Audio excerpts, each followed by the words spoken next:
Андрей Слабаков, ЕКР.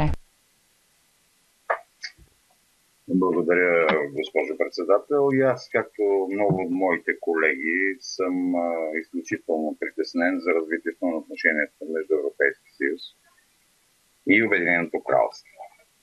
Не мога обаче да разбера как така преговарящите изобщо не са успели да обяснят на Великобритания, че културата и образованието са приоритет. Ефектът върху сектора и върху двата, и културата и образованието, ще бъде катастрофален. Ясно е, че европейските артисти ще могат да влизат в Великобритания само след тежки процедури за визи.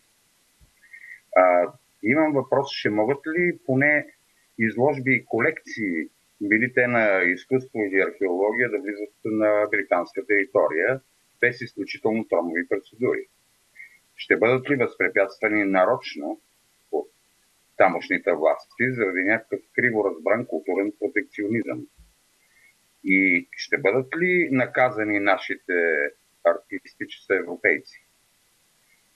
Ние като Комисия по култура и образование трябва да работим за премахването на подобни пречки в културния обмен, защото това е най-добрата форма на комуникация и разбирателство. Според мен трябва да има опростен режим за влизане на чужда територия за артисти, представления, изложби и всичко свързано с културния сектор.